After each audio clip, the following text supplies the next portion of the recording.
Let me just ask you, if you haven't already turned off your phone, make sure it's off so we won't be disturbed. Yeah. John Lowery's our speaker. John, you got anybody you want to introduce or not? You? Sure. Yeah. Okay. This is my girlfriend. She's here. She left work to be here. All right. Thank you.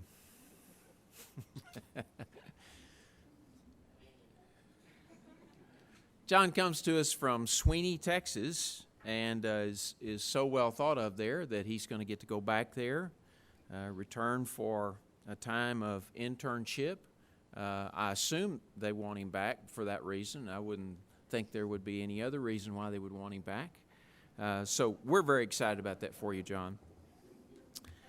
He says that he might return to us in the future. And Paul, where are you? Paul Dow? Paul, he says he would, more than anything, these were his words, more than anything, he would like to return, go through the School of Missions and go to a field someday. So, so we're excited about that too, and we look forward to you returning someday, whenever the Lord opens that door. And I want to say to you, and I hope others are listening as well, but this will always be your home. This will be a place for you to renew, to train, or maybe just come home to see part of your family. Hope you'll feel that way about it. Well, John is a young man, as we all know. But I think that by the way he's handled himself here, that he has given no cause for anyone to despise his youth. In fact, just the opposite. John, your example has been good here. You have tried hard to live a life of integrity, and I appreciate that so much. You've humbly submitted yourself to the disciplines of this school, to the studies of His Word, and to the mentoring that you have sought out on your own, or may have come your way from others, but primarily you've sought out, and that's been a very good thing for you to do. You've been willing to be shaped by God's Spirit in your inner man. I've seen a lot of growth because I think you knew yourself and you knew what you needed in terms of help from others, and you've been willing to receive that.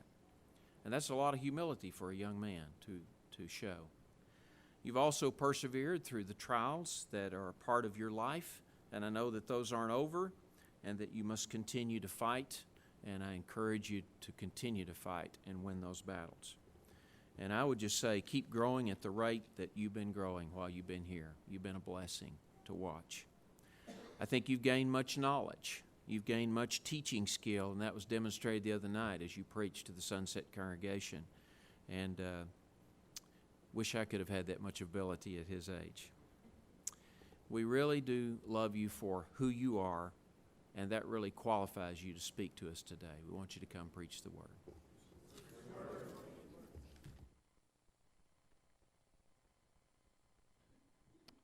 Thank you, Charles.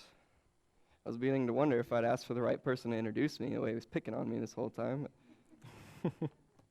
Should have been expected. This morning we're going to kind of need to hit the ground running because I have a lot to cover in a short amount of time. And for those of you who've ever been in Charles' office, there's an urn, and on it says ashes of students. And so he told me that that's where I'll end up today if I go over time this morning in chapel. So I'm going to relate to you a story that most of us in here are probably familiar with, if not all of us. And it's going to be from Genesis chapter 37, if you want to go ahead and turn there in your Bibles. Now, for the sake of time, I'm not going to be able to read every verse that I want to cover, but I think more than anything, I want to attempt to tell you this story, to relate this story to you. But before we get into that, I want to preface my lesson with a statement and follow that statement with a question to you. If you are a living, breathing human being here, if you have a heart that pumps inside of you, if you've spent any amount of time on this earth, then you would agree with me, I think, that going through difficult times, facing struggles, going through trials is inevitable in this life. There is not a single person in this room who has not had some kind of struggle or felt some kind of pain at some point in their life. Save for maybe infants and and little ones. And the sad truth of it is that sometimes even the little ones in our world today have to face pain and struggles. And with that, I want to ask you a question. How are you going to deal with that? How are you going to handle that when those times come your way?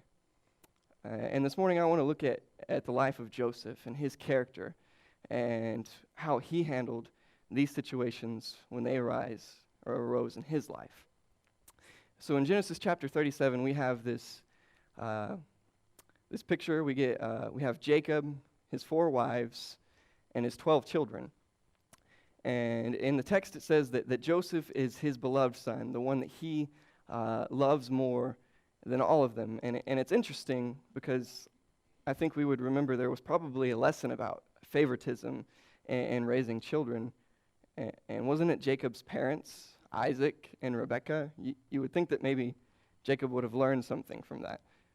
But anyway, so it says that Joseph was his beloved son, his favorite son, and his brothers hated him for it. And it also describes that Joseph had many dreams. Joseph was a dreamer. And I think if we were to look at Joseph through his brothers' eyes, they would view him maybe in this light. They would call him a dreamer, maybe someone who stands and he kind of looks out into the sky and he says, someday I'm going to be great. Someday I'm going to be a king. And his brothers, when he relates to them this dream, I imagine it this way. Joseph goes, maybe they're out in the field, they're working, and Joseph says to them, guys, okay, so I had this dream the other night, all right? And in this dream, we were out binding sheaves, and sheaves is grain, if you didn't know. I didn't know that, so I had to go and look that up. But he says, we were out binding sheaves, and my stalk stood up straight and stood tall, and the sheaves that you were gathering, they gathered around mine and bowed down before me. And I just imagine the look on Joseph's brothers, their faces, and just kind of look at each other. Like, is this guy serious? Like, you really think we're going to bow to you? What a loon. Like, come on. So, first dream doesn't come out so well after retelling it. And so it says in the text that Joseph has a second dream. And it says that he relates it to his father and his brothers. And so I don't know if he had a daydream or maybe another night passed by. He had a dream in the night. But for whatever reason, I picture them maybe around the breakfast table. And Joseph kind of pipes up. He pipes in and he says, all right, so you're not going to believe this. I had another dream last night. And I just see the look on his brothers' faces roll. Just, oh, here we go. Here comes this dreamer again. And so Joseph, he's excited. He says, all right, so in this dream, there was the sun and the moon and 11 stars, and they all bowed down before me. Isn't that neat? Isn't that cool? Like, how awesome. And his brothers just kind of look at each other again, and his father maybe has this look on his face like, yeah, you're my favorite son, but that's a little crazy. Like, you think your mother and I and all of your brothers are going to bow down to you. That's kind of crazy. And so as you continue to read on, you'll see that the brothers went out and to pasture the flock. And Joseph's still there, and Jacob speaks to him, and he says, look, your brothers are out pasturing the flock. I want you to maybe go check on them, see if they need water, see how the flock is doing, and then come back and report to me. And so Joseph, being daddy's boy, says, sure, no problem, Dad. I'll be right on it. And he takes off out the door. And as he's on his way, I imagine his brothers out there, and they see Joseph coming over the horizon. They see him making his way across the field. And I imagine the conversation maybe going something like this. Hey, look, there's that dreamer. There's that weirdo coming over here. You know what? I've got a great idea. Why don't we just kill him and leave him in this pit? Then we'll be done with him. We'll be rid of him. We'll never have to worry about it again. And maybe another brother chimes in. He says, yeah, and then we'll never have to hear about another crazy dream. Like, that's a pretty good idea. And I hear the other brothers chiming in, yeah, let's do that. Let's kill him. Let's leave him in this pit and be done with it. And from among all of them, only one chimes in, and his name is Reuben. And he says, guys, whoa. Like, I know we hate Joseph, but this is kind of crazy. I mean, he's our brother. He's our flesh and blood. Why don't we just leave him in this pit, and he'll probably starve to death. I don't know. And so it doesn't really explain to us, and I have to wonder if Reuben really had pure motives. I get this idea that maybe Reuben was thinking, because it states in the text that Reuben was planning to come back and pick up Joseph out of that pit and bring him back to Jacob, bring him back to their father. And so maybe he thought, yes, finally, this is my chance. Like, I'm going to save his favorite son, I'm going to bring him back to his father, and then I'm going to get some credit around here. Dad's finally going to start looking at me. And that's what happens when we play favoritism. It pits us against one another. And so, as they're confirming, what do they want to do? What are we going to do with Joseph? Are we going to kill him? Are we going to throw him in the pit? Are we going to kill him and throw him in the pit? I just imagine Joseph strolling on, walks right up to his brothers, and he says, hey, guys, how's it going? How's work? Do you need a drink of water? Like, is there anything I can get you? Hey, how's it going? Like, and I can just sense the uncomfortableness coming over him. Because I just imagine all of his brothers standing there, and they're just looking at him with their arms crossed, and they have this look on their face. They have this mean look on their face. And then they all grab him, and they start dragging him to this pit, and they throw him down, and they kick him in the pit, and they say, see you never, good luck with your dreams and being great and everything, and they begin to walk off. And I don't know about you, but it's always been a temptation for me. Before I came to Sunset, I would set goals for myself. I would say, well, I'm going to read through the whole Bible, or I'm going to read through the Old Testament. And so I would have these huge chunks of reading that I needed to do, and I would just read through, not really sit down and really meditate on things and think about things. And so there was this temptation for me to say, okay, well, yeah, all right, so your brothers hate you, they think about killing you, they throw you in this pit, and then you get dragged into slavery into Egypt, and you work at Potiphar's house, and blah, blah, blah. Like, I just had this temptation to just read right on through without ever even thinking about it. But I have to ask, like, how is Joseph feeling during this time? Because this really happened to him. His own flesh and blood, his own brothers threw him in this pit. People close to him, some of the people closest to him, put him in this pit. And it's not like he just stood there and goes, oh no, and let them like throw him in this pit. I guarantee you they had to drag him. He was pleading, begging, screaming, and clawing, trying to keep from being thrown in this pit. Guys, please stop. Don't do this, wait. And they throw him in and they kick him in. And maybe they're laughing at him, maybe they're mocking at him. They're mocking him. And he's pleading with them, guys, don't leave me here, wait. Don't leave me. And he begins to hear the laughter fade away, and their voices get further and further away, and he still hears them making fun of him and mocking him. And as he's clinging to the walls of that pit, he says, please, don't leave me here. And so with that, I want to ask you a question. How many of you have ever been down in a pit? Nathan, anyone ever kick you and throw you down in a hole and leave you for dead?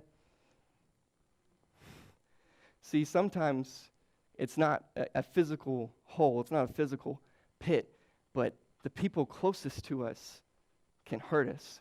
And sometimes they'll put us down in that pit. Sometimes they'll kick us and leave us down there and leave us for dead. Maybe it's a family member walking out, never to be heard from again. Maybe it's someone in your congregation who, for whatever reason, has found something in you that they don't like, and for purely selfish reasons, they begin to slander you behind your back, and that cuts deep. Sometimes it's the people closest to us. Maybe it's Maybe your wife left you for another man, or your husband left you for another woman. Those are pitfalls, and those are times when you're down in the pit and you're hurting. So how do we respond to that? How do we deal with that? Joseph knows what that felt like. How did he respond to it? And so as I continue on throughout the story, we're going to see that the Lord blessed the work of Joseph's hands, whether he was in Potiphar's house, whether he was in the jail. And so that necessarily implies that Joseph was a faithful man, that he put his trust in God. And I guarantee you, while he was down in that pit, he was praying to God and giving his life over to him. We don't have those details, but I guarantee you that Joseph was a man of faith and a righteous man. Joseph he knew what betrayal felt like because he experienced it. And Jesus knows what betrayal feels like. He experienced that. When he was being arrested, his friends, his disciples, they all scattered, abandoned him, left him. The very people that he came to save laughed at him, mocked him, spit on him, beat him, and put him on a cross. His response? He prayed for them. While he was on that cross, he said, Father, God, forgive them. They don't know what they're doing. And so I guarantee you that that's what Joseph's response was while he was down in that pit. Guys, we can't give up our spiritual disciplines when things come in on us, when things get cloudy, and we start asking these questions. Why is this happening to me? Why did this person do this to me? I want to encourage you, don't give up on your prayer. We should always be praying, but even more so in the hard times. We need to keep that relationship with God and be close to our Father. And so, continuing on, I want to learn a little bit more about what happens to Joseph. It says that his brothers went off and they ate a meal, not even very far off, I would imagine, probably a few yards away. And they see these traders, these Ishmaelites, coming in. And they say, you know what? You know what would be better for us? Let's not kill him. Let's just trade him into slavery. I mean, we won't have to get our hands dirty. It'll be easier. He'll be sent off to Egypt. We'll never see him again. So they thought. And so, sure enough, they pulled Joseph up out of that hole, and they sell him to the traders there, to the Ishmaelites. And he ends up going off to Egypt, where he becomes a servant in the house of the officer of Pharaoh, the captain of the guard, whose name was Potiphar. And while Joseph was working in Potiphar's house, it says that the Lord blessed the work of his hands, and Potiphar saw that the Lord was with him. And so either Potiphar was familiar with the God of the Hebrews, or he saw Joseph's faith through his character, through the way that he worked, even through being a slave, being torn away from his homeland. Or Joseph himself, maybe Potiphar asked him, why are you doing these things? Why do you work so hard when you have such a low position? Maybe Joseph said something like, because I believe it's what my God would want me to do. And so Potiphar saw that the Lord was with him, and he saw that he was blessing the work of his hands. And he said, you know what? I can get some profit out of this. I'm going to make this guy head of everything that I own, my house, my wealth, my possessions. Joseph's going to be in charge of this stuff. Joseph's the man. And so he does. He puts Joseph in charge.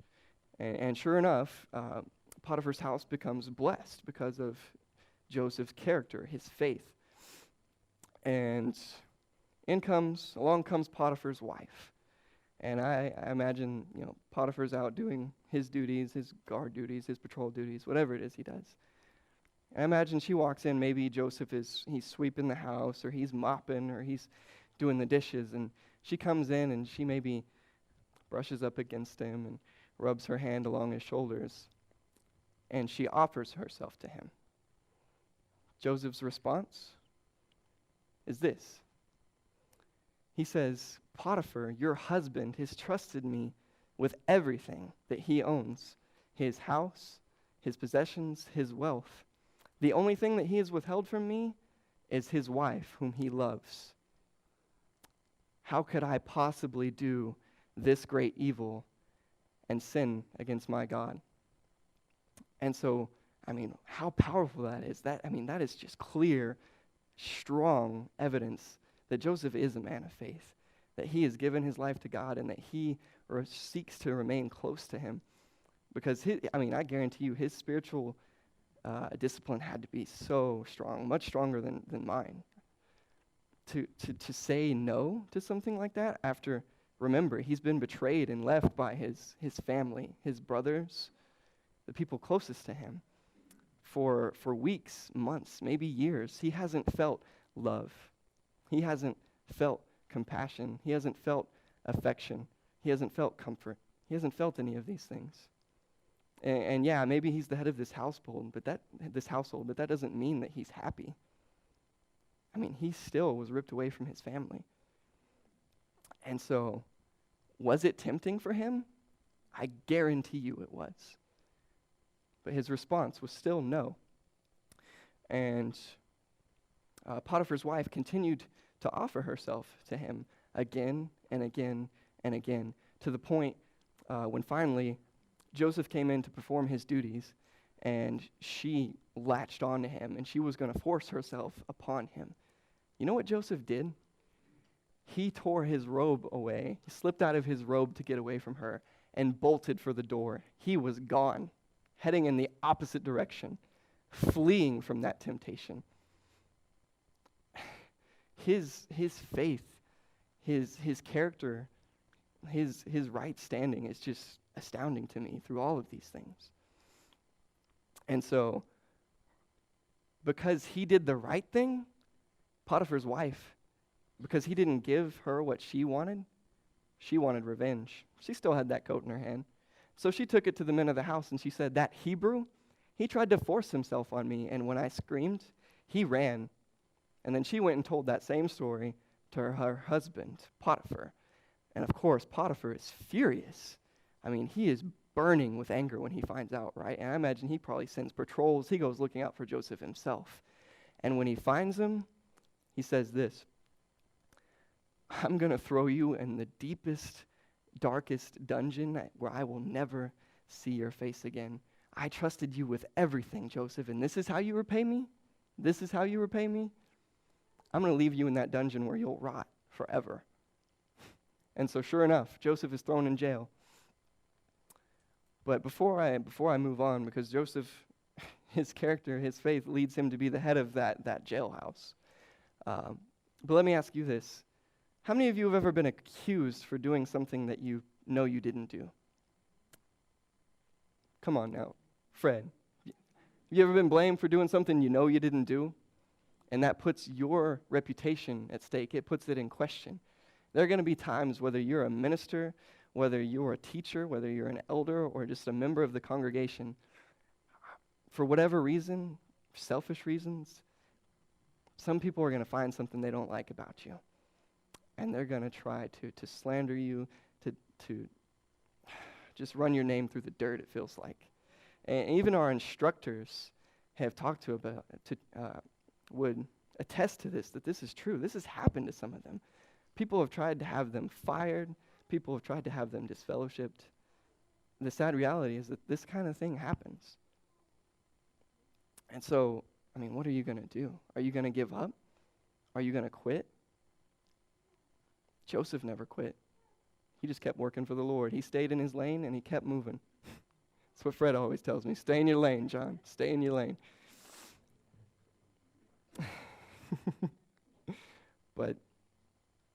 So Joseph becomes the head of this jailhouse. But before we get there, I just want to encourage you. The apostles in the book of Acts, man, I tell you, they faced some persecution. People called them liars. People called them blasphemers. They were beaten, sometimes almost to the point of death. Paul was stoned and dragged out of the city. You know what he did? He got back up and he went straight back into those cities to encourage the believers that he had converted there. Can you believe that? That's crazy to me. How amazing that is. Peter and John, when preaching the gospel, were threatened with being thrown in jail. They had this to say: "As for you, Whether we obey God or man, which is better, you be the judge. But we cannot help but speak of the things that we have seen and heard. And they were called blasphemers for preaching the gospel of Jesus Christ. And they continued on. And I tell you, they faced more persecution than you and I probably ever will. And they didn't quit. So I just want to encourage you, no matter what you face out there, times will get hard. Don't give up. Continue in your prayer. Stay close to the Lord. Keep up with your spiritual disciplines. And don't give up. I'm running out of time very quickly. And Charles, I'm going to end up on Charles' desk in that ash jar.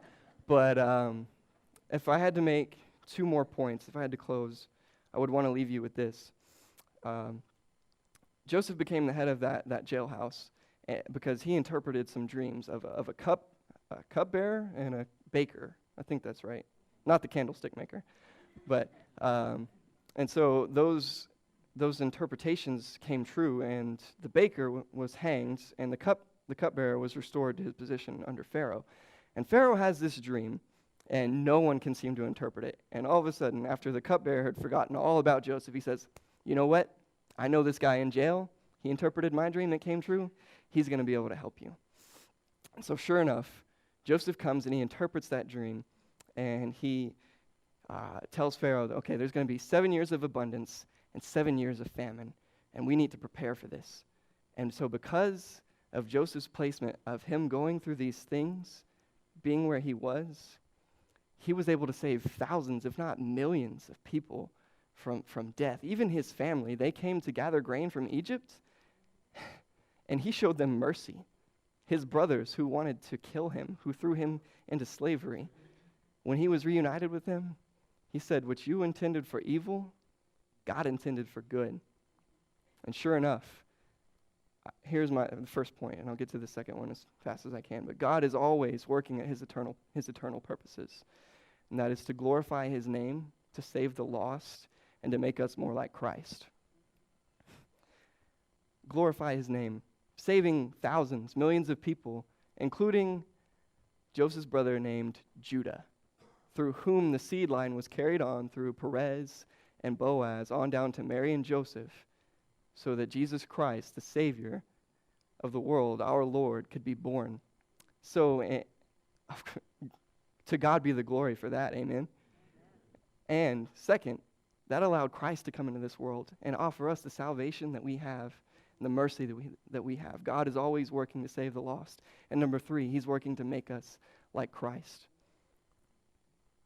Isn't it crazy that Joseph was reunited with his family and he offered them mercy in the same way that Christ prayed that God forgive the very ones who put him on the cross? If that's not a shadow of Jesus, I don't know what is. And I mean, that is Christ-likeness in Joseph right there. God is always working at his eternal purposes. My second point is this. Don't give up. When the times get tough, when the times get hard, persevere. God's going to use you to do great things. My time is way up, so thank you and God bless.